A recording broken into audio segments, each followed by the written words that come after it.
창세기 18장 31절에서 33절입니다.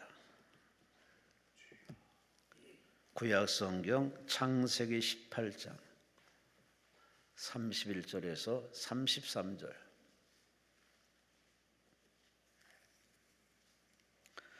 우리 함께 말씀을 합독하십니다. 아브라함이 또 이르되 내가 감히 내 주께 아뢰나이다. 거기서 20명을 찾으시면 어찌하려 하시나이까? 이르시되 내가 20명으로 말미암아 그리하지 아니하리라. 아브라함이 또 이르되 주는 노하지 마옵소서. 내가 이번만 더 아뢰리이다. 내가 거기서 10명을 찾으시면 어찌하려 하시나이까? 이르시되 내가 10명으로 말미암아 멸하지 아니하리라. 여호와께서 아브라함과 말씀을 마치시고 가시니 아브라함도 자기 곳으로 돌아갔더라. 아멘. 오늘 강사님은 호용환 목사님, 성동구 금호동에 위치한 옥수중앙교회 우유 목사님으로 유명하신 우리 호용환 목사님. 오늘 11시의 제목은 의인의 중보기도라는 제목을 말씀 주십니다. 하나님께 감사와 영광을 돌리시기 바랍니다. 할렐루야. 그동안도 평안하셨죠? 네. 오늘 뭐 길이 많이 미끄러울 줄 알았는데 오는 길이 전혀 미끄럽지 않고 산에만 조금 눈이 좀 있는 것 같고, 그렇게 많은 눈이 왔음에도 불구하고 오늘 아마 길이 미끄러운데 오늘 가지 말자 이렇게 생각하시고 아마 안 오신 분들도 계실 것 같은데, 어쨌든 할 수 없죠. 뭐 하여튼 오늘 오신 분들 꼭 기도의 제목들이 하나님 앞에 응답되어지고 또 마음의 소원들이 하나님 앞에 상달되어지는 아름다운 축복의 역사가 있기를 주님의 이름으로 축원합니다. 영국의 위대한 작가였던 웨일즈라고 하는 사람이 있는데, 이 사람의 단편 소설 가운데 대주교의 죽음이라고 하는 이런 책이 있습니다. 이 대주교는 아침마다 일정한 시각에 대성당에 들어가서 하나님 앞에 간절하게 기도하는 이런 모습이 나타나고 있습니다. 간절한 마음으로 드립니다. 최소한도 남이 볼 때에는, 그리고 정한 시간에 따라서 어김없이 하나님 앞에 나가서 기도를 드렸습니다. 어느 날도 다른 날과 똑같은 이런 마음을 가지고 성당에 들어가서 이 대주교님이 두 손을 높이 들고 오늘 성당에서 하나님 앞에 기도를 드립니다. 오 거룩하신 아버지시여, 오늘 제가 또 하나님 앞에 왔습니다 하면서 정말로 아주 경건한 마음으로 이렇게 기도를 드리는데, 갑자기 하늘에서 소리가 탁 들려오는데요. 오냐, 내가 여기 있다. 너는 무엇을 원하느냐? 하늘에서 이런 소리가 들렸습니다. 이 대주교님은 이런 하늘의 소리를 듣고 그 순간에 아주 깜짝 놀라가지고 얼결에 이렇게 하나님 앞에 고백을 했다는 거예요. 하나님, 정말 내 기도를 듣고 계셨군요. 이렇게 신음하듯이 부르짖고는 벌렁 나자빠져서 심장마비로 죽었답니다. 오늘 여러분 어떻게 생각을 하십니까? 오늘 이 시간에 이렇게 눈이 많이 내린 이러한 순간에도 오늘 이 시간 여기에 오신 목적은요, 또 다른 목적을 가지고 하나님 앞에 나올 때 여기는 강남 금식 기도원, 여기에 제일 중요한 목적은 기도예요. 그렇게 생각하십니까? 뭐 설교를 얼마나 잘하나 보자, 오늘 내가 가서 그냥 바람이나 좀 쐬자, 여기 가평이니까 아무래도 좀 공기는 좋겠지, 이런 마음으로 온 게 아니고 오늘 이 시간에 기도하기 위하여서 하나님 앞에 오늘 여러분들이 오신 줄로 믿습니다. 그렇다고 한다면 오늘 이 시간에 나와서 우리가 기도하면서 하나님은 나의 기도의 한마디 한마디에 귀를 기울이시는 하나님이시다라고 하는 것을 믿어야 될 것이고, 오늘 내가 이 시간에 기도드리는 모든 기도는 하나님께서 응답하신다고 하는 확신을 가져야 될 것이고, 오늘 이 시간 여러분들이 기도하시면서 정말 안 들으시면 할 수 없지라고 하는 이와 같은 이런 마음을 가지고 혹시 여러분들이 이 자리에 나온 것은 아닙니까? 오늘 이 시간에 우리가 이 자리에서 꼭 예배를 드리면서 꼭 확신해야 될 것은, 하나님은 나의 기도에 응답하여 주신다. 오늘 이 확신을 가지고 꼭 기도하시고, 오늘 여러분들이 마음에 소원하는 바들을 꼭 응답받고 돌아가시기를 바랍니다. 자녀들의 문제가 확실하게 하나님 앞에 해결하시는 역사를 체험하시기를 바랍니다. 여러분이 앞으로 정말 마음속에 소원하는 바들 아시는데 하나님은 내 기도에 응답하여 주신다. 관념적인 것이 아니고요, 실질적으로 하나님 앞에 이와 같은 응답을 받으시기를 바랍니다.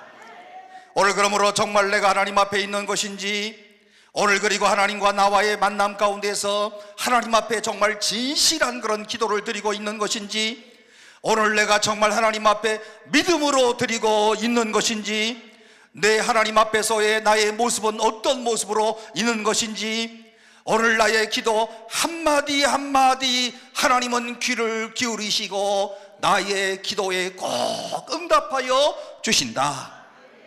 오늘 이 강남 금식 기도원의 목적은요, 이곳에서 기도할 때마다 하나님이 응답하시고, 여기 오신 모든 분들은요, 그냥 일반적으로 교회 다니시는 분에 비해서 여기 오신 분들은 응답에 큰 체험이 있으셔야 돼요. 여러분들 때문에 한국 교회에 간증이 있고, 여러분들 때문에 한국 교회가 다시 일어나고, 그리고 하나님은 살아 역사하시는 하나님이십니다. 여러분들이 꼭 증인이 되어 주셔야 되는 거예요. 오늘 여러분 꼭 기도에 응답 받으시고 돌아가시기를 주의 이름으로 축원합니다.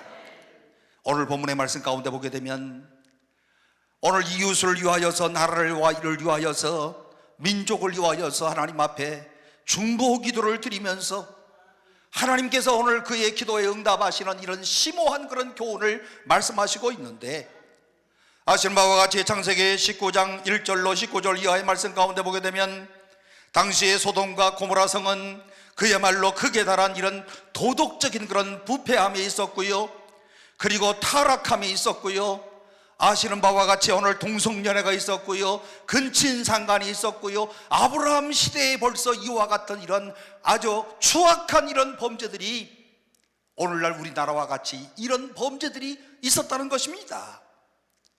창세기 18장 20절 보니 하나님께서는 소돔과 고모라에 대한 부르짖음이 크고 그 죄악이 심히 무거우니라. 마침내 하나님께서는 오늘 이와 같은 이런 죄의 오염으로 타락한 이 도시와 그리고 도시인들에 대해서 하나님께서 심판하시겠다고 하시는 심판의 작정을 하시는데요, 그런데 이 저주받은 도시의 운명 가운데서 뛰어들어서 오늘 죽음과 재앙의 그늘 아래에 있는 도시인들의 생사를 짊어지고 하나님 앞에 정말 간절히 기도하는 이 한 사람을 성경은 우리에게 보여주고 있습니다. 여러분, 도시가 타락하고 도시가 부패하고 모든 사람이 하나님의 곁을 떠나는 이런 상황에서 하나님 앞에 기도한다고 하는 것, 너무너무 어려운 일이에요. 쉬운 것 같지만 다른 이들이 전부 타락하고 있는데 나만이 기도한다. 다른 사람들이 하나님을 다 멀리하고 있는데 나만이 하나님 앞에 나가서 정말 그야말로 진실한 마음으로 하나님 앞에 기도한다. 이게 보통 어려운 일이 아닙니다. 그런데 오늘 여기 본문에 나오는 이 사람, 어떤 사람이었습니까? 아브라함이라고 하는 사람이 하나님 앞에 엎드려서 간절히 기도를 드리고 있습니다. 오늘 내가 아니라 나의 가정을 위하여서 기도합니다. 나의 민족을 위하여서 기도합니다. 그리고 누군가를 위하여서 기도하고 있습니다. 그야말로 참된 중보 기도를 드리고 있는 이 사람 아브라함의 모습이 바로 오늘 이 본문에 나타나고 있는 것 아니겠습니까? 불붙는 이런 소돔과 고모라의 환상 앞에서, 그리고 폭발 직전의 화역고 앞에서 한 손은 하나님을 향하여 높이 하나님 앞에 들고, 또 한 손은 인간의 슬픈 사연을 붙들고서 하나님과 인간 사이에서 중보 기도를 드리고 있는 이 사람 아브라함의 모습을 보시기를 바랍니다. 여러분, 남을 위하여서 내가 기도하고 있다. 누군가를 위하여 내가 기도하는 사람이 되었다. 오늘 여러분이요, 이것이 바로 의무라기보다는요, 오늘 나를 성도로 만들어 주시고 오늘 내가 거룩한 무리 가운데 들어간 하나님의 백성이 되었다고 하는 오늘 성도의 특권이 바로 중보기도임을 꼭 믿으시기를 바랍니다. 왜냐하면 너무나도 엄숙하고 아름다운 모습이기 때문에 그렇습니다. 야고보서 5장 16절 말씀, 그러므로 너희 죄를 서로 고백하며 병이 낫기를 위하여 서로 기도하라. 의인의 간구는 역사하는 힘이 큼이니라. 오늘 이 약속의 말씀 그대로 이루어지는 성취의 기쁨들을 누리시기를 바랍니다. 여러분이요, 저는 정치가도 아니에요, 사회의 유명 인사도 아닙니다. 오늘 그렇지만 한 사람 한 사람은 나라와 민족과 세계를 위하여 기도할 수 있다고 하는 것, 오늘 이것은 바로 성도이기 때문에, 하나님의 자녀이기 때문에 오늘 우리가 누릴 수 있는 하늘의 놀라운 특권임을 꼭 기억하시기를 바랍니다. 바울 사도는 디모데전서 2장 1절 이하의 말씀 가운데 보게 되면, 그러므로 내가 첫째로 권하노니 모든 사람을 위하여 간구와 기도와 도고와 감사를 하되 임금들과 높은 지위에 있는 모든 사람을 위하여 하라. 우리가 다른 사람을 위하여 기도한다고 하는 것, 나라를 위하여 기도한다고 하는 것, 대통령을 위하여 기도한다고 하는 것, 요즘 가만히 보면 대통령 참 꼴보기 싫은 일들 많이 하는 것 같아요. 그의 부인은 약간 더한 것 같아. 그런데 우리나라만 그런 게 아니라 트럼프도 꼴보기 싫어, 시진핑도 꼴보기 싫어, 푸틴 꼴보기 싫어, 김정은 더해. 그런데 오늘 성경은 뭐라고 말씀하고 있습니까? 오늘 너희들은 임금들과 높은 지위에 있는 사람들을 위하여, 모든 사람을 위하여 너희가 기도하라. 왜 그렇습니까? 너희가 고요한 중에 하나님을 잘 섬길 수 있도록 위하여서, 오늘 이와 같은 이런 꼴보기 싫은 사람들이 있다고 할지라도 그들이 한번 잘못하면 온 세계가 불배다가 될 수가 있는 것이고, 이 나라의 대통령이 한번 정책을 잘못 수립하면 오늘 이 땅에 자유를 잃을 수도 있고 평화를 잃을 수도 있고 경제적인 압박을 가할 수도 있기 때문에 이 모든 것을 알고 너희는 세상의 임금들을 위하여 기도와 도고와 간구를 하라. 오늘 이것은 하나님이 받으실 만한 선한 일이다. 오늘 그러므로 사랑하는 성도 여러분, 오늘 이 시간에 우리가 이 나라를 위하여 하나님 앞에 오늘 눈을 감고 기도할 때마다 하나님 앞에 꼭 기도하시기를 바랍니다. 오늘 이 나라를 위하여, 이 나라의 민족을 위하여 하나님 앞에 꼭 기도하시는 성도들이 꼭 되시기를 바랍니다. 중보기도의 모본을 예수님께서 보여주시는데, 요한복음 17장의 말씀 가운데 보게 되면 예수님께서 십자가를 지시기 바로 직전에 대제사장적 기도를 요한복음 17장에서 기도하시는데요, 제자들을 위하여서 기도하고, 그리고 세상의 모든 사람들을 위하여서 기도하고, 그리고 오늘 이들로 하여금 하나님이여 하나 되게 하여 주옵소서. 이게 요한복음 17장에 나오는 위대한 예수님의 기도거든요. 예수님만이 그러신 게 아니라 사도 바울도 로마서 8장 34절에서 중보기도를 드리고 있는 예수님의 모습을 그리고 있는데, 누가 정죄하리요? 죽으실 뿐 아니라 다시 살아나시는 이는 그리스도 예수시니 그는 하나님 우편에 계신 자요 우리를 위하여 간구하시는 자신이라. 사랑하는 성도 여러분, 오늘 그동안에 우리가 잊고 있었던 예수님께서 무엇을 하시는가 라고 오늘 우리가 생각할 수 있지만, 오늘 그 예수님께서 지금 뭘 하신다고요? 하나님 우편에서 우리를 위하여 간구하시는 자신이라. 간구라고는 말을 쓸 때마다 지속성이 그 속에 들어가 있습니다. 지속적으로 계속해서 꾸준히 시선을 떼지 아니하고 예수님께서 우리를 위하여 간구하시는 자시다. 그분이 십자가를 지셨을 때에, 그리고 십자가에서 마지막 보배로운 피를 떨구셨을 때 주님의 속죄 사역은 모두가 다 끝났습니다. 다 이루었다라고 하는 말씀을 하시는 그 순간에 속죄의 모든 사건이 그리스도의 십자가를 통하여서 실로 한순간에 완성되는 그런 순간이었습니다. 그렇지만 중요한 것이 있어요. 주님의 역사는 진정한 의미에서 끝난 것은 아니다. 우리를 위하여 죽으시고 우리를 위하여 부활하시고 그리고 승천하시고 그리고 지금은 하늘나라에 오늘 하나님 보좌 우편에 계시면서 지금 무엇을 한다고 말씀하시는가 봤더니 우리를 위하여 기도하고 계신다. 예수님의 이와 같은 이런 모습을 보면서 우리가 힘이 나지 않습니까? 오늘 우리의 중보 기도를 들으신다고 하는 이런 사실을 성경에서 가르치고 있습니다. 본문으로 다시 돌아가서 보면 멸망 앞에 선 소돔과 고모라를 아브라함이 하나님 앞에서 중보 기도를 드리고 있습니다. 민족사의 시련과 그리고 고통을 겪을 때마다, 인류가 어려움을 당할 때마다 오늘 우리 성도들이 배워야 되는 가장 중요한 이런 하나의 교훈이 있다고 한다면, 내가 소속되어 있는 공동체를 위하여 하나님 앞에 무릎 꿇어 기도하는 것, 오늘 이것이 바로 우리 그리스도인들이 배워야 되는 가장 중요한 삶의 모습입니다.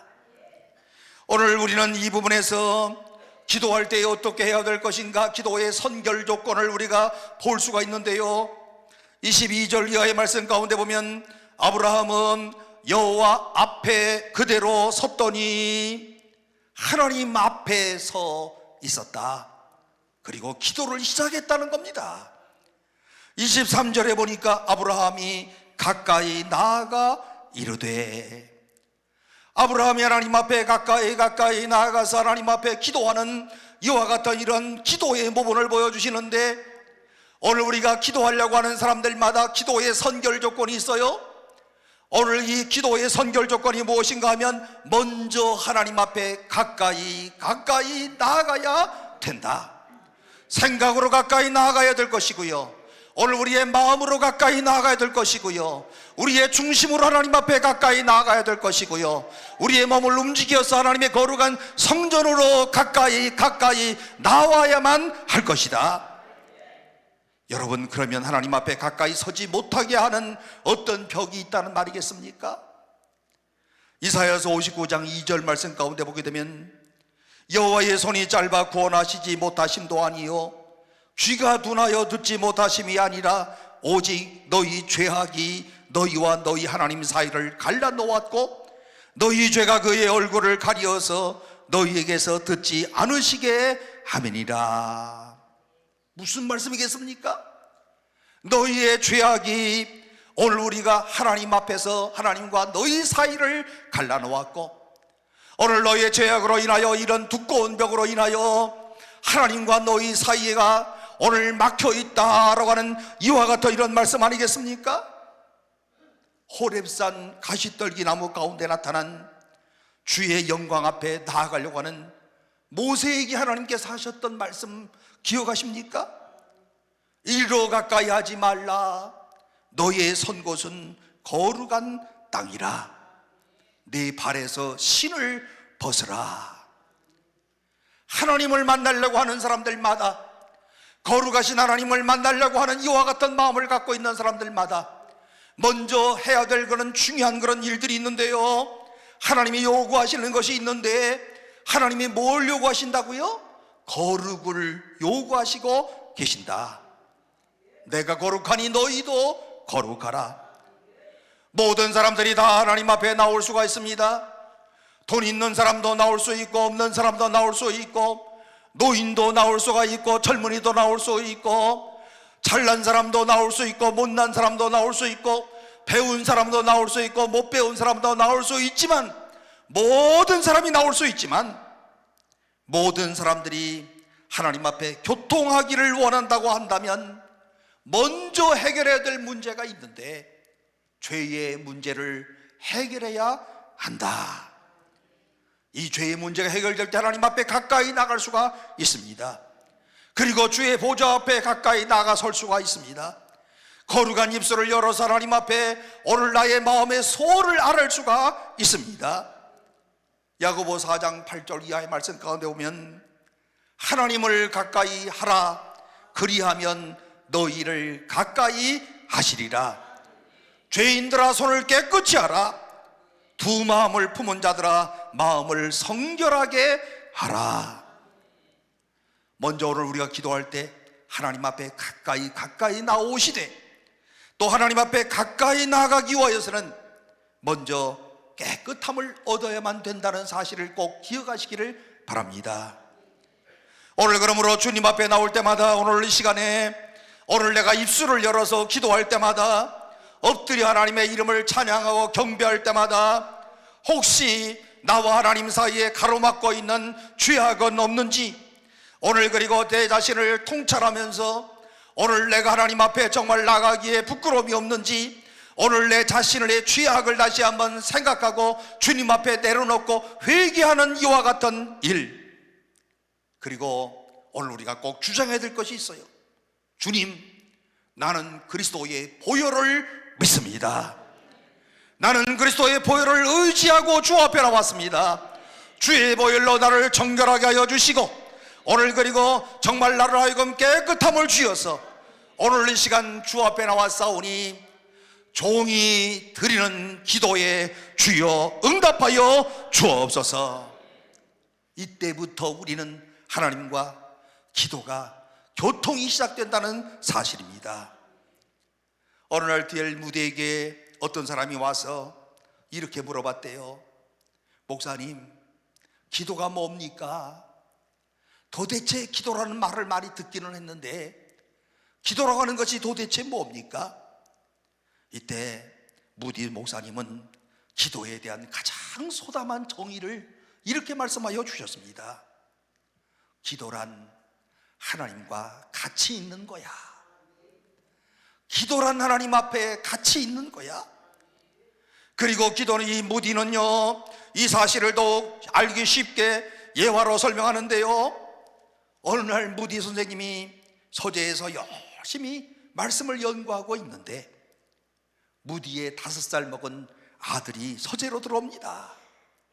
그러면서 하는 말이, 아빠, 나 아빠에게 원하는 것이 있어요. 그래, 너 뭐 원하니? 아빠, 나 아빠하고 같이 있고 싶어. 아들의 요구는요, 아무것도 원하지 않고 아빠하고 같이 있고 싶대요. 무디는 이 순간이 일생에서 나에게 가장 행복한 순간이었다, 이렇게 고백을 하고 있습니다. 그러면서 기도란 바로 그와 같은 것이다. 기도는 하나님과 함께 있는 것이다. 오늘 우리가 요구하고 단순히 응답받는 것이 기도의 본질이 아니라 하나님과 같이 있는 것이 곧 기도인 것이고, 오늘 하나님과 같이, 오늘 하나님과 뭐든 같이 있으면서 하나님의 생각을, 하나님의 마음을, 하나님의 뜻을 깨달아 아는 것이 곧 기도다. 여러분, 하나님과 같이 있는 것에 대한 행복을 누려본 적 있습니까? 자녀들이 오면 행복해요, 안 행복해요? 행복하지요? 요즘 세상은 더 해가지고요, 이 자녀들이 잘 안 와. 그나마 추석 구정이 없었더라면 한 번도 못 만날 뻔했어. 또 생일이 없었더라면 한 번도 자식들 얼굴도 볼 수가 없을 뻔했어요. 옛날 같으면 부모님들이 전화해가지고 이렇게 아들한테 오라 그러면 얼른 달려올 텐데, 요즘 아들한테 전화하면 아들들이 뭐라고 그래요? 엄마, 나 바빠, 다음에 전화할게. 그 다음이 그 다음 날도 안 하고 그 다음 날도 안 하고. 그래요, 안 그래요? 아들이 한 번 오기만 해도, 전화만 와도 너무 좋아. 기도라고 하는 것은 바로 하나님과 함께 있는 것이다. 영광스러운 하나님의 임재 안에 들어가는 것이고요, 오늘 전지하시고 전능하신 하나님의 말씀으로 만물을 창조하신 하나님과 함께 있는 것이고요, 오늘 내가 함께 주님과 있다고 하는 그 사실, 오늘 주님과 같이 있다고 하는 이런 사실, 이것이 곧 하나님 앞에 기도의 선결 조건이 되어지는 것이다. 마가복음 3장 14절 말씀 가운데 보면 예수님께서 12명의 제자를 부르시는데, 오늘 예수님께서 12제자를 부르신 목적이 뭔 줄 아십니까? 우리가 생각할 때 흔히 이렇게 말해요. 아니, 복음 전파를 위해서 12명을 세우셨지요? 우리가 보통 이렇게 얘기하는데, 요 사람들 그렇다고 해서 틀린 말은 아니에요.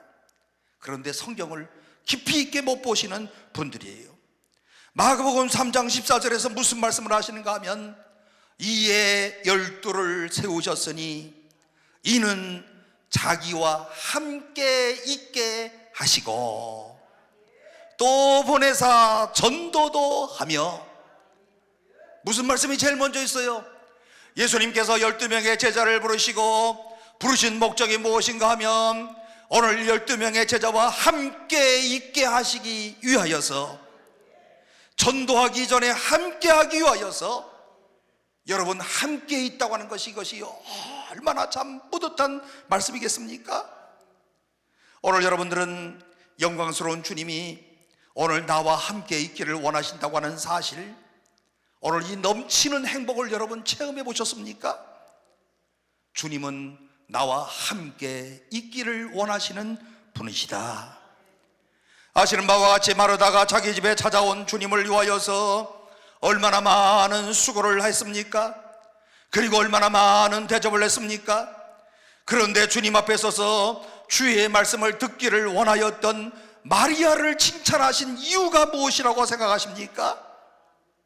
주님을 위하여 우리가 행동으로 하는 것도 중요하지만 더 중요한 것이요, 함께 있기를 원하시는 주님이시다. 주님이 오늘 우리를 봉사하기를 원하고 섬기기를 원하고 수고하기를 원하지만, 이 모든 것들이 다 중요하지만 이 모든 것보다도 더 중요한 것은 주님과 함께 있는 것. 오늘 이것을 주님께서 원하고 계신다는 겁니다. 그러므로 우리의 기도는 어디에서부터 출발해야 될까요? 성경은 가르치기를, 아브라함이 소돔과 고모라 성을 위하여 기도하기 전에 그는 먼저 하나님 앞에 있었다. 사랑하는 성도 여러분, 오늘 여러분 이 시간에 하나님 앞에 계십니까? 하나님 앞에서 오늘 이 시간에 예배를 드리고 계십니까? 오늘 이 시간 이 교회당에 나와 있지만은 오늘 나의 생각이 헛된 곳에 쫓겨 있지는 않습니까? 오늘 이 시간에 몸은 나와 있지만은 나의 생각은 모두 다른 곳에 있는 것은 아닙니까? 하나님 앞에 정말 나의 생각이 있는지, 오늘 우리가 기도할 때마다 정말 하나님 앞에서 오늘 하나님 앞에 집중적으로 기도할 수 있는 이와 같은 이런 기도의 진실한 성도들이 꼭 되시기를 주의 이름으로 축원합니다. 그렇다고 한다면 하나님 앞에 나와서 기도할 때에 어떠한 자세를 가지고 하나님 앞에 기도해야 될 것인가? 그 태도에 대하여서 27절 말씀 가운데 나타나고 있는데요, 아브라함이 티끌과 같은 나라도 감히 주께 고하나이다. 여기에 티끌과 같은 나라고 말하는데 원문에는요, 티끌이 먼지예요. 먼지와 같은 내가 감히 주님 앞에 구합니다. 여러분, 우리 육체가 먼지로 구성되었다고 한 거 알고 계세요? 원재료가 먼지야. 원재료가 티끌이에요. 흙에서 취함을 얻었어요. 오늘 여러분이요, 우리의 몸이 오늘 이와 같은 이런 흙으로부터 출발하고 있다는 것 알고 계시잖아요. 어디 가시면 확실히 아느냐? 이제 저희 교회 장례식이 지금 2-3건 터졌는데 내일 장례식을 제가 해야 되는데요, 이 장례식에 화장터에 가면 알아. 들어가가지고 뜨거운 불에 1시간 20분, 또 뚱뚱한 사람은 1시간 40분 막 태워가지고 나오면 뭐 가지고 나오셔요? 한 줌의 티끌, 한 줌의 먼지, 한 줌의 흙, 이걸 가지고 나오시는 거야. 그럴 때마다 생각나는 것은 인간이 한 줌의 흙이 확실하구나, 피조물이구나. 오늘 여러분이 이와 같은 사실을 인식한다고 한다면 오늘 우리 모든 그리스도인들의 삶 가운데서 나는 참으로 한 줌의 티끌과 같은 이런 존재이구나, 오늘 정말 하나님 앞에 겸손할 수밖에 없구나, 다른 사람들에게 내가 오늘 겸손하게 살아갈 수밖에 없구나, 오늘 이런 놀라운 사실을 깨닫는 것 아니겠습니까? 어리석은 부자에게 주님이 나타나셔서 어리석은 자여 내 영혼을 도로 찾으리라. 이렇게 말씀하시는 것처럼 오늘 주님의 명령이 떨어지는 바로 그 순간에 우리 모두가 다 티끌로 돌아갑니다. 내가 오늘 밤 내 영혼을 도로 찾으리라. 내가 너에게 베풀었던 그 생명을 나에게 상환하라. 그러면 그 누구를 막론하고 오늘 그 영혼이 하나님 앞으로 돌아갈 수밖에 없는 것입니다. 사랑하는 성도 여러분이, 오늘 내가 하나님 앞에서 피조물이라고 하는 이와 같은 이런 인식, 오늘 이것을 발견하지 아니하고는 하나님 앞에 기도할 수 없는 것이고요, 기도하지 않는 사람들의 가장 중요한 중병이 뭔 줄 아십니까? 오늘 내가 티끌이라고 하는 사실을 깨닫지 못하고 교만하고 내가 얼마나 잘난 사람인데, 내가 얼마나 정말 나야말로 정말 내 자존감이 내가 얼마나 강한 사람인데, 이런 사람들이 절대로 기도하지 않아요. 교만한 사람은 절대로 하나님 앞에 엎드릴 수 없습니다. 내가 무언가를 할 수 있다고 주장하는 이런 사람, 여러분, 그런데 가만히 생각해 보시면요, 사실은 이런 고백을 하시잖아요. 아무것도 아니구나. 여러분, 우리나라에서 대기업 가운데 삼성전자라고 하는 것을 우리 잘 알잖아요. 삼성전자에 전무이사 됐대. 그리고 교회 나오셔서 전무이사셔. 그럼 사람들이 굉장히 대단한 실력인가 보다. 그런데 요즘에 또 부사장으로 올라가야 되는데 올라가지 못했어. 그러면 또 이제는 사표를 내야 돼. 그럴 때 무슨 생각을 하겠어요? 이와 같은 이런 회사의 높은 직급도 아무것도 아니구나. 그런데 이 사실을 떨어지고 나서 하는 것보다 더 중요한 것은요, 승진할 때 하셔야 돼. 승진할 때 하시고 겸손하게 하나님 앞에 기도하고, 그리고 겸손함을 하나님 앞에 아뢰고, 오늘의 모든 상황이 하나님의 축복인 줄 알고 감사하고, 또 이와 같은 이런 모든 순간에 다른 사람들을 섬기고, 그리고 다른 사람들에게 정말 이 겸손함을 알릴 때 주변 사람들이 어떤 감동을 받겠습니까? 떨어지고 나서 겸손한 것 아무 소용이 없어. 올라갈 때 겸손해야 돼요. 내가 티끌과 같은 존재라고 하는 사실을 알아야 되는 거예요. 전능하신 하나님이 없이는 내가 무슨 일이든 할 수 없다고, 이와 같은 이런 고백을 해야 된다는 거예요. 내 실존에 대한 이런 고백을 하나님 앞에 간절하게 아뢰어야 될 것입니다. 그러므로 기도란 무엇인가? 내가 누구인가를 하나님 앞에 솔직히 고백하면서, 나는 티끌과 같은 그런 존재입니다. 하나님의 도우심을 꼭 필요로 합니다. 하나님의 도와주시지 아니하시면 나는 아무것도 할 수가 없습니다. 이런 마음으로 하나님 앞에 기도의 자리로 올라가는 것입니다. 오늘 그러나 교만한 사람들은 절대로 기도하지 못해요. 그러므로 성경은 야고보서의 말씀 가운데 교만한 자를 대적하신다, 겸손한 자에게 은혜를 주신다. 오늘 사랑하는 성도 여러분, 오늘 이 사실을 다시 한번 확인하면서 오늘 이 한 시간에 우리 모두가 겸손함으로 하나님 앞에 나아가시는 복된 은혜가 있기를 주의 이름으로 축원합니다. 욥기서 42장 6절 보면 하나님의 사람 욥의 기도가 나타나 있어요. 그러므로 내가 스스로 거두어드리고 티끌과 재 가운데서 회개하나이다. 욥이 자기 자신을 티끌과 같은 그런 존재라고, 나는 피조물이라고 하는 이 사실을 발견하고 하나님 앞에 아주 겸손하게 기도합니다. 욥뿐만이 아니라 이사야 선지자도요, 우시야 왕이 죽던 해에 거룩한 성전에 들어가면서 하나님의 영광과 접촉하는 바로 그 순간에 그는 엎드러지면서 아주 놀라운 고백을 하는데, 이사야 6장 5절 말씀 가운데 화로다 나여 망하게 되었도다. 나는 입술이 부정한 사람이로다. 무슨 말씀이겠습니까? 하나님 앞에 나아가서 하나님 앞에 대하는 그런 사람들마다 오늘 내 실존이 어떤 존재인가, 나는 어떤 사람인가, 오늘 자기 자신에 대한 이런 생각을 가지고 하나님 앞에 정말 겸손하게, 그리고 정말 하나님 앞에서 꼭 주시지 아니하시면 안 되신다고 하는 이와 같은 이런 마음을 가지고 주님 앞에 나가야만 된다는 이 사실을 우리에게 말씀하고 있는 것 아니겠습니까? 주님을 만나는 사람들마다 고백이 터져나오는 것은 주여 나는 죄인입니다. 베드로를 보세요. 누가복음 5장에서 주여 나는 죄인이로소이다, 나를 떠나소서. 모든 사람들이 바로 이와 같은 이런 똑같은 이런 고백을 할 수밖에 없다는 말입니다. 오늘 그러므로 오늘 여기에 아브라함도요, 하나님 앞에 서는 바로 그 순간에 오늘 그가 고백하는 걸 보세요.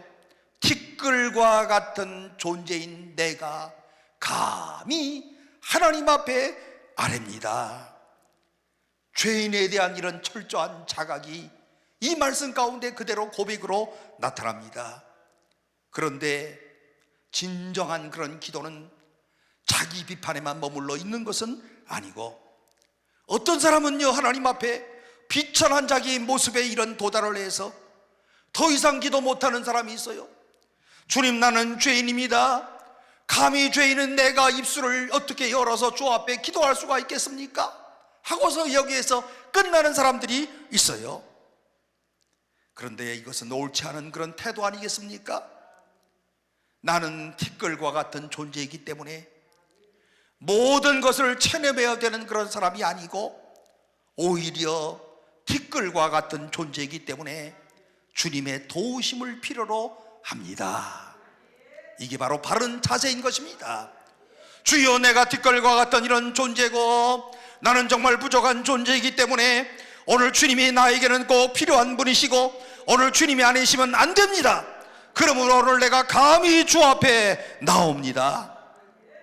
오늘 여기 본문에 나오는 감히라고 하는 말씀이 굉장히 중요한 그런 단어 아니겠습니까? 티끌과 같은 사람이지만 감히 주님 앞에 구하겠습니다. 아무것도 아닌 나이지만 감히 주님 앞에 구하겠습니다. 초라한 나이지만 감히 주님 앞에 구합니다. 내가 하는 것이 별로 없지만은 그러나 감히 주님 앞에 내가 아뢰겠습니다. 주님이 약속하신 대로 구하라 그리하면 주실 것이요, 찾으라 그리하면 찾을 것이요, 문을 두드리라 그리하면 열릴 것이라 약속하신 약속의 말씀을 믿고 감히 주님 앞에 기도합니다. 사랑하는 성도 여러분, 오늘 이 시간에 우리가 기도하면서 하나님 앞에 이와 같은 이런 마음의 자세와 태도를 가지고 기도할 때마다 오늘 우리의 모든 마음의 소원들이 하나님의 보고를 여시고 축복하시는 역사가 있기를 주의 이름으로 축원합니다. 누가복음 11장 말씀 가운데 보게 되면 어떤 사람이 밤중에 친구를 찾아와서 떡 3덩어리만 빌려달라고 요청하는 그런 장면이 나옵니다. 친구가 거절했어요? 그냥 줬어요? 거절을 했어요. 그런데 그 다음에 어떻게 했습니까? 계속해서 문을 두드리니까. 여러분이 계속해서 문을 두드린다는 것이 얼마나 중요합니까? 오늘 이 기도원에 오셔서 기도하시는 분들도 보면은요, 계속해서 오시는 분들이 계셔요. 계속해서 오셔서 이 자리를 지키시는 분들이 계셔요. 그런데 계속해서 기도하니까 이 친구가 떡 3덩어리를 줍니까? 안 줍니까? 주잖아요. 그러므로 오늘 우리가 기도할 때마다 한 번 기도해서 안 될 때에도 실망하지 말고 계속해서 문을 두드리면서 기도할 때에 성경이 뭐라고 말씀합니까? 비록 벗됨을 인하여는 일어나 주지 아니하여도 그 간청함을 인하여 일어나 그 요구대로 주리라. 뿐만 아니라 누가복음 18장 5절 이하에 한 과부가 어떤 의롭지 못한 재판관을 찾아가서 자기의 억울한 소원을 들어달라고 간청을 합니다. 마침내 재판관이 무슨 말을 합니까? 이 과부가 나를 번거롭게 하니 그 권한을, 그 원한을 내가 풀어주리라. 여러분, 기도라고 하는 것이 이겁니다. 특별히 누가복음의 말씀 가운데 보게 되면 기도의 복음이라고 해서요, 오늘 기도의 응답에 대한 이런 말씀이 누가복음의 말씀 가운데 굉장히 많이 나타나 있어요. 그러므로 오늘 우리가 하나님 앞에 기도할 때마다 이와 같은 이런 마음을 가지고 하나님 앞에 꼭 기도하시기를 바랍니다. 히브리서 4장 16절 이하의 말씀 가운데 그러므로 우리는 긍휼하심을 받고 때를 따라 돕는 은혜를 얻기 위하여 은혜의 보좌 앞에 담대히 나아갈 것이니라. 오늘 주님께서 우리에게 요구하시는 바가 이와 같은 말씀입니다. 사랑하는 성도 여러분, 오늘 우리가 살고 있는 이 나라 정말 살기 좋은 그런 나라예요. 그러나 한편에서는 죄악이 극대화되고 있는 이와 같은 이런 사회 아니겠습니까? 이 나라를 바라보면서 여러분 무슨 생각을 하십니까? 오늘 이 세계의 모든 되어지는 일들을 보시면서 오늘 여러분들은 무슨 생각을 하십니까? 이러다가 이 나라가 잘못되면 어떡하는 거지? 나는 나대로 이와 같은 이런 삶을 살아가고 있지만 우리의 사랑하는 아들은 어떻게 될 것이지? 우리의 딸은 어떻게 될 거지? 이런 걱정을 해보신 적이 있으십니까?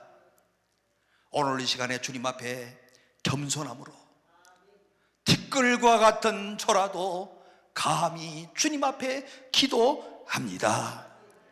이런 마음을 가지고 주님 앞에 주의 보좌 앞에 담대히 나아가시는 오늘 사랑하는 모든 성도들이 꼭 되시기를 바랍니다.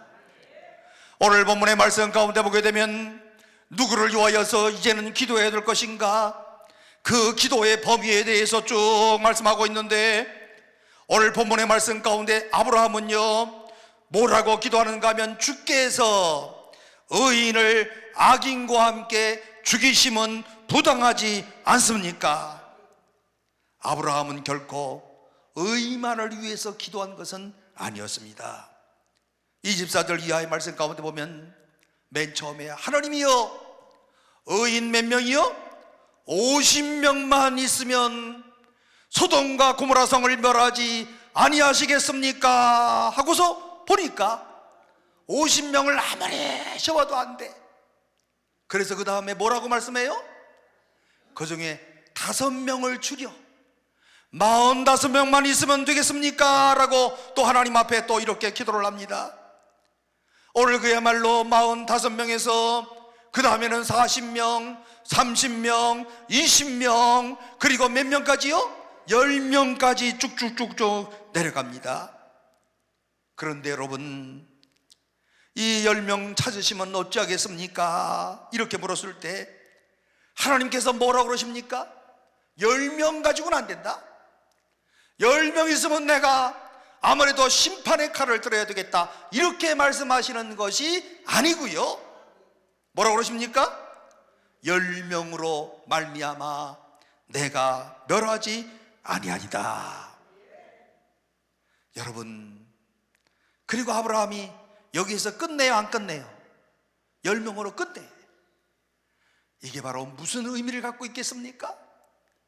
오늘 우리가 볼 때에는 늘 안타까운 사실은 아브라함의 기도가 왜 마지막 1명까지 내려가지 않았을까라고 하는 이와 같은 이런 아쉬움을 우리가 담고 있는데요, 왜 10명에서 끝났을까? 1명이라고 하나님 앞에 더 한 번만 더 말씀을 하시지, 늘 아쉬운 말씀이 있어요. 제가 이렇게 말하는 근거가 있습니다. 에레미야 5장 1절 이하의 약속의 말씀 가운데 보면 하나님의 놀라운 이런 약속이 있는데요, 에레미야 선지자는 이런 약속을 합니다.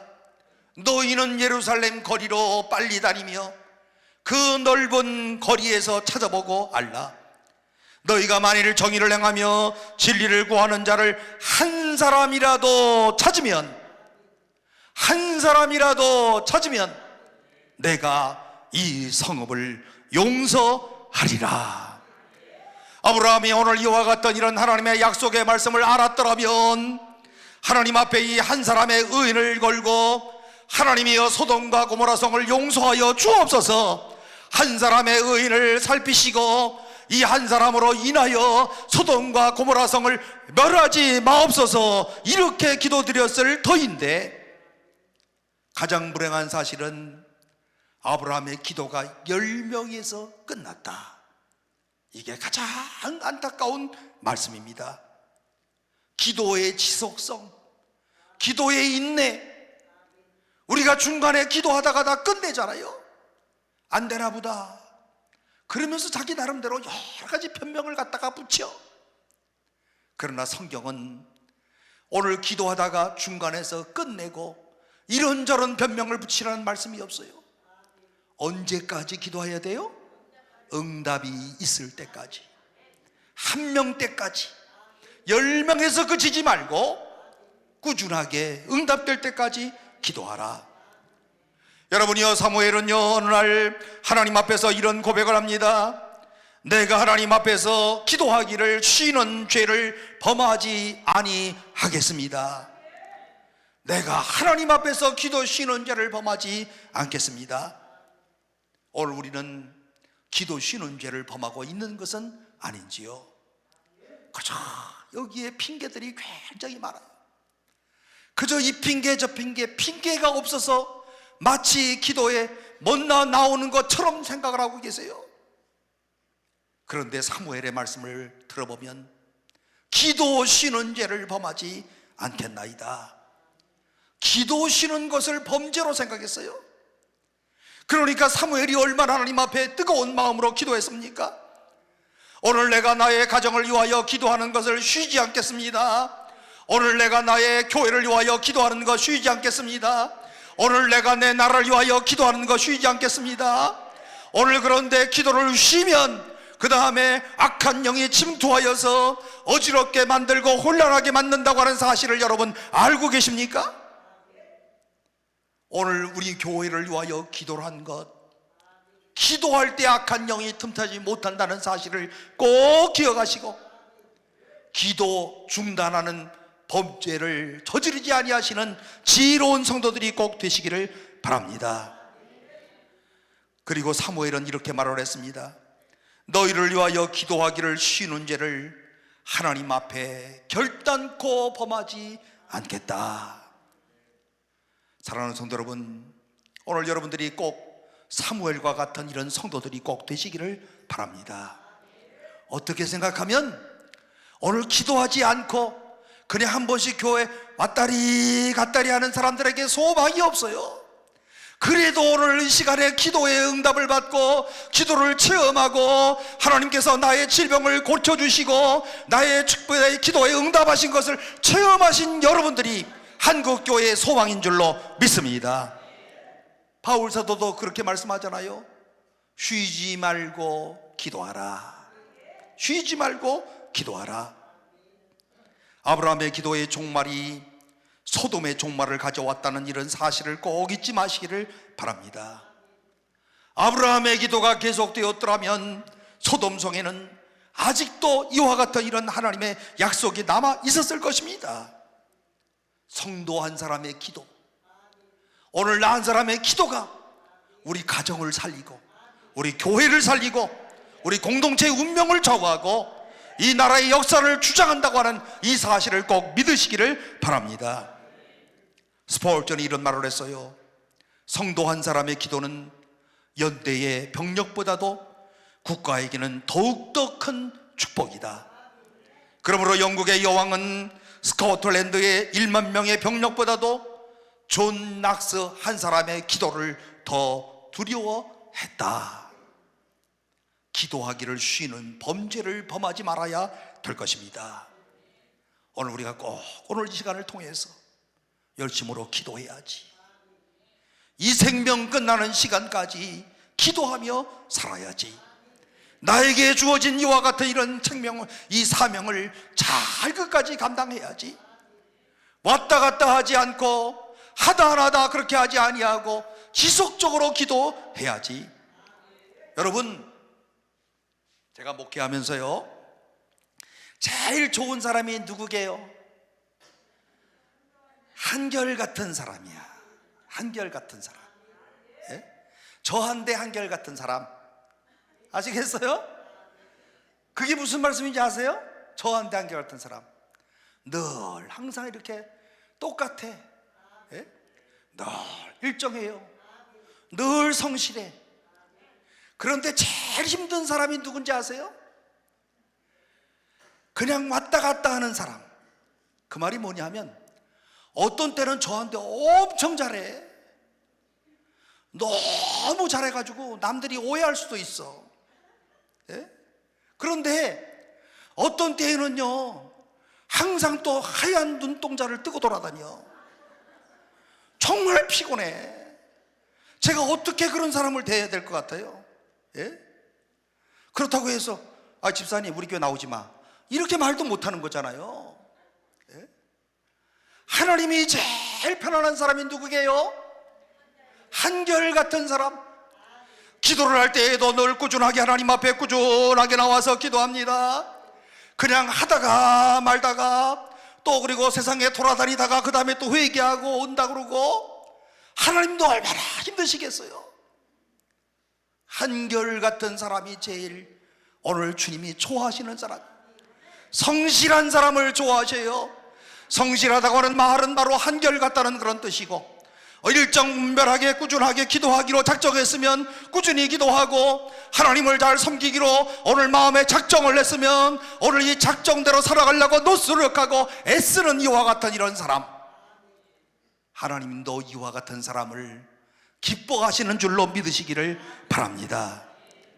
영혼들을 위해서 꾸준하게 기도하고, 뭐 다른 것도 아니잖아요. 주님의 나라를 위하여서 기도합시다. 오늘 그리고 권사님의 자식들을 위해서 기도하세요. 그것도 하다 말다 해. 자기 자식들한테도요.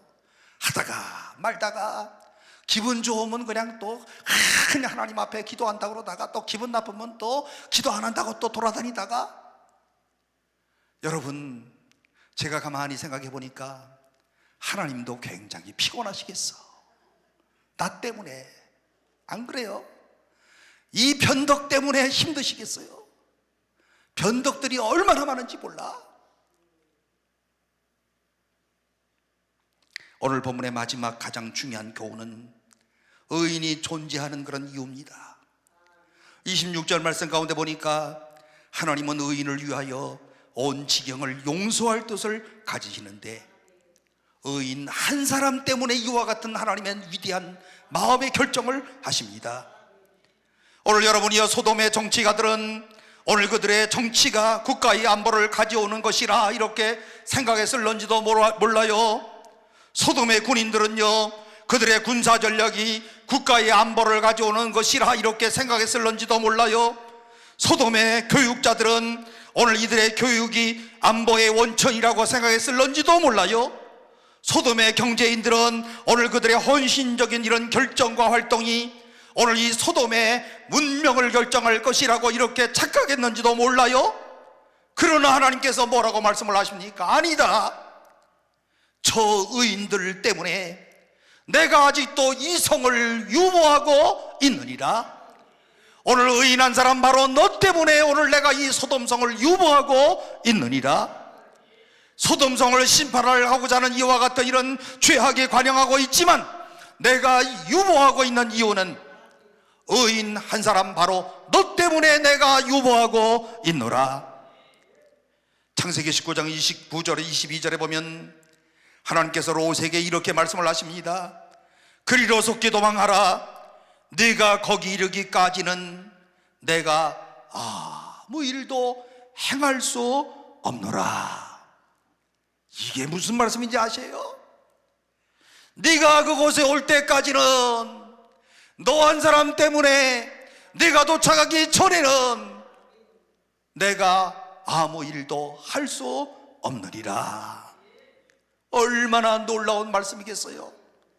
하나님께서 바로 이 한 사람을 중요하게 여기시고 오늘 이 한 사람의 의인 때문에 그야말로 심판을 이제 곧 하실 터인데, 바로 이 한 사람 때문에 심판을 유보하고 계시는 하나님의 놀라우신 사랑, 한번 찍어서 하나님이 선택한 사람을 포기하지 아니하시고 끝까지 그를 사랑하시는, 포기하지 아니하시는 하나님의 놀라우신 사랑, 거꾸로 이런 사람들에게 나라와 사회와 공동체를 의인에게 맡겨주시는 하나님의 놀라운 사랑. 여러분, 이것이 바로 하나님의 심장임을 꼭 기억하시기를 바랍니다. 성경은 이런 의인들 때문에, 이런 성도들 때문에 오늘 한 가정을 살리시고 한 나라를 살리시고 의인 한 사람, 이 사람 때문에 그 교회를 부흥시켜 주시고, 오늘 이 의인 한 사람 때문에 나라를 오늘 지켜주시고, 의인 한 사람의 기도 때문에 오늘 하나님의 역사를 맡겨주신다고 하는 이 사실을 꼭 기억하시기를 바랍니다. 창세기 30장 27절에 보면 하나님을 믿는 야곱 때문에 믿지 않는 라반을 축복하셔요. 라반은 야곱 때문에 수지 맞은 거예요. 창세기 39장 5절 이하의 말씀 가운데 보면 요셉이 보디발의 집과 모든 소유물을 주관할 때부터 그 집과 모든 소유물에게 복을 내리시리라. 보디발은 하나님을 알지도 못하는 사람이었어요.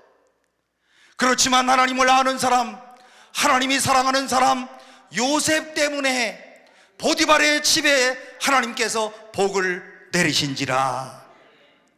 사도행전 27장 14절 이하의 말씀 가운데 보면 로마로 가는 배를 타는데요, 그 배에 바울 사도라고 하는 사람이 타고 있었는데 가는 중에 무슨 광풍을 만나지요? 유라굴로 광풍을 만나요. 276명의 생명이 달려있는 이와 같은 이런 엄중한 그런 시간이었어요. 그런데 어떤 일이 일어납니까? 바울 한 사람 때문에 276명의 모든 사람들이 생명이 구원받는 역사가 일어나지 않습니까? 나 한 사람의 존재가 그렇게 중요하다는 것. 그러므로 오늘 이 시간 우리가 다시 한번 생각할 것은, 나 한 사람이 있어서 하나님의 복을 받는다, 나 한 사람 때문에 오늘 우리 교회가 살아간다, 나 한 사람이 있는 한 이 나라는 절대로 멸망하지 않는다. 그런데 여러분, 이런 마음을 가지고 집에서, 가정에서도 남편에, 당신이 지금 이렇게 사는 건 나 때문이야, 싸움할 때 이용하시면 안 돼. 절대로. 아시겠어요? 꼭 그러시지. 또 싸울 때, 예? 당신 지금 이 정도 하는 것은 나 때문에 이렇게 되는 거야, 이런 말이 아니에요. 티끌과 같은 나라도 감히 겸손한 마음으로, 이런 마음으로 하나님이 의인 한 사람을 위하여 가정과 나라와 그리고 민족과 역사를 주장하시는 하나님이시다. 이런 엄숙한 자각을 하시는 지혜로운 성도들이 꼭 되시기를 바랍니다. 거꾸로요, 나 한 사람 때문에 우리 가정에 심판받을 수가 있어요.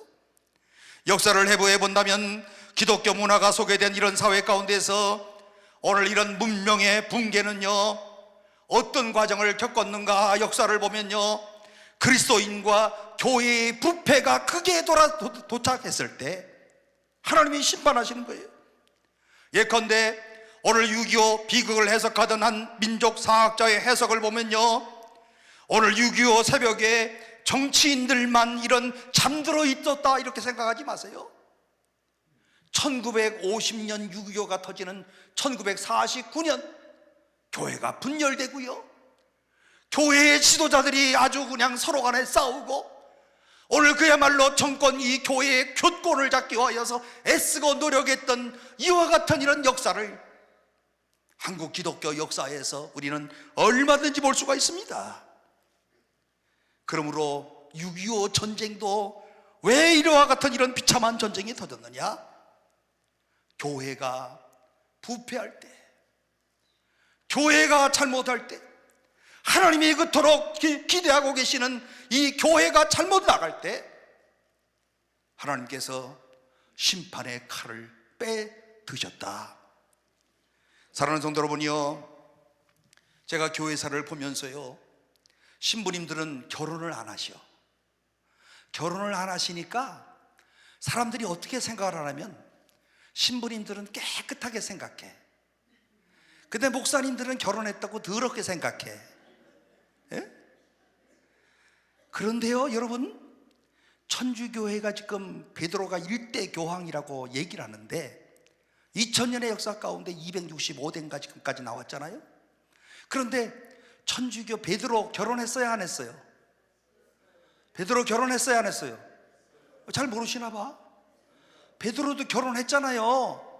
마가복음 1장에 장모의 열병으로 예수님께서 고쳐주시는 장모가 있다고 그랬잖아요. 결혼했어요, 베드로도. 그래서 계속 결혼해. 이 베드로, 이 천주교도 결혼했어요. 그러다가 결혼을 하다가 쭉 결혼을 하면서 오늘 이들이 이제 중세시대를 지나가는데요, 중세시대를 지나가면서 무슨 일이 터지는가 하면 다 세습을 하는 거야. 그 멋진 성당을. 예? 그리고 그 성당을 세습하면서 권력까지 세습을 하는 거예요. 그래서 알렉산더 6세라고 하는 교황이 나타나가지고 1139년 라테라노 공의회를 열어가지고 지금부터 오늘 우리 신부님들은 결혼하지 맙시다. 결혼해가지고 이렇게 세습을 하고 그리고 권력을 이양하고 이 교회가 믿지 않는 사람들에게 본이 되지 않으니 지금부터 결혼하지 맙시다. 그래서 신부님들이 그때부터 결혼 안 하는 거예요. 우리가 생각할 때는 뭐 2000년 동안 안 한 줄 아는데 이 사람들이 그때부터 결혼 안 했는데, 역사를 보면 중세가 끝나는 시간까지 신부님들이 몰래 결혼한 사람도 계셔. 예. 교회가 타락했을 때에는 그 성당에서 신부님하고 수녀님하고 썸씽이 있어가지고 애들을 낳았어.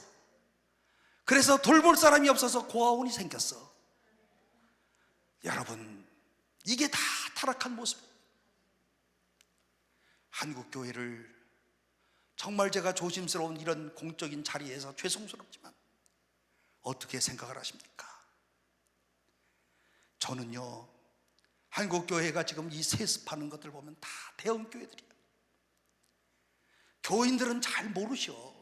그냥 그런가 보다, 나하고 관계없으니까. 그런데 저는 오늘 이 자리에서 다시 한번 말씀을 드리지만 절대로 세습하면 안 돼. 왜 세습하면 안 되느냐? 권력과 재산이 그대로 자식에게 이양되는 거예요. 그래야 안 그래요? 능력도 안 되는 자식이 그대로 세습이 이루어지는 거예요. 이게 바로 오늘날 한국교회를 다른 사람들로 하여금 교회를 멀게 하는 원인이 되고 있답니다. 중세시대에 나타났던 이런 천주교회의 잘못을 개신교회가 지금 그대로 이어받고 있다는 거예요. 우리가 꼭 다시 한번 생각해 봐야 돼요. 제가 이렇게 자신 있게 말씀드릴 수 있는 것은 우리 아들은 절대로 목사가 안 된다, 이것 때문에 자신 있게 얘기하는 거예요, 제가. 여러분, 이게 정말 하나님의 이런 모든 일들, 오늘 우리 그리스도인들이 이런 일들을 위해서도 기도해야 돼요. 하나님이 한국교회의 지도자들이 정말 말로만이 아니라 하나님의 말씀 가운데서 정말 올바르게 판단을 하고 하나님이 원하시는 대로 사심없이 하나님의 교회를 정말로 세워나가게 하옵소서. 하나님의 축복 가운데 대형교회 된 거 아니에요? 그리고 교회는요, 이분들이 늘 설교하시면서 누구 교회라고 그러시게요? 하나님의 교회 그러잖아요. 오늘 사랑하는 성도 여러분, 헌금을 드리세요 하고 그 헌금은 누구한테 드리라고 그래요? 하나님께 드리라고 그러잖아요. 모두가 다 하나님의 것 아닙니까? 그런데 사유화하면 안 되는 거예요. 이게 하나님의 교회를 망치고 하나님의 징계를 임하게 하는 오늘 이와 같은 지름길이 된다는 것을 우리가 기억해야 될 것입니다. 사랑하는 성도 여러분, 6.25와 같은 이런 전쟁이 하나님의 징계의 손길이 왔다고 오늘 우리 역사학자들이 이와 같은 판단을 하고 있습니다. 그렇지만 의인의 간구는 역사하는 힘이 많으리라 말씀하시는 바와 같이 오늘 우리 의인된 한 사람 한 사람이 정말 오늘 이 나라를 위하여서 이 교회를 위하여서 하나님 앞에 진실된 마음으로 기도할 때 한국의 역사를 살리는 아름다운 역사가 있을 줄로 믿습니다. 여러분, 정말 진실되게 나라를 위하여서 기도해 주세요. 교회를 위하여서 정말 뜨거운 마음으로 기도해 주세요. 정말 성경대로 산다고 말만 하지 말고 행동으로 실천하는 이런 행동자들이 되게 해달라고 기도하시기를 바랍니다. 그래서 오늘 우리들 때문에 이 민족이 살아가고 우리의 중보기도 때문에 오늘 하나님의 역사를 우리가 바라보면서 우리뿐만이 아니라 우리의 자식들 세대까지도 정말 길이길이 하나님이 주시는 이런 축복 가운데 주님 오시는 날까지 아름다운 자유와 평화를 누리는 오늘 이 나라가 되기 위해서 꼭 기도하시기를 바랍니다. 기도는 의인의 책임이다. 바로 기도는 의인의 특권이다. 꼭 기억하시고 오늘 이 기도원에 오시는 모든 분들은 오늘 이런 책임 맡은 하나님의 사람임을 기억하면서 하나님 앞에 꼭 기도하고 여러분 때문에 이 민족이 살아가는 축복이 있기를 주의 이름으로 축원합니다. 기도하겠습니다. 사랑이 많으신 하나님, 오늘 이 한 시간도 아브라함의 중보기도를 통해서 우리에게 교훈하시는 말씀을 저희들이 꼭 마음에 새기게 하시고 오늘 내가 누구인가를 먼저 오늘 살피게 하시고 오늘 하나님께서 나로 하여금 예수 그리스도의 보혈로 말미암아 오늘 하나님의 자녀로 삼으신 것을 꼭 기억하면서 내가 의인 되었음을 고백하고 그리고 나에게 주어진 책임이 무엇인가를 우리 모두 생각하면서 이 책임을 잘 감당하는 우리 모두가 되도록 주여 축복하여 주옵소서. 예수님의 이름으로 기도하옵나이다. 아멘.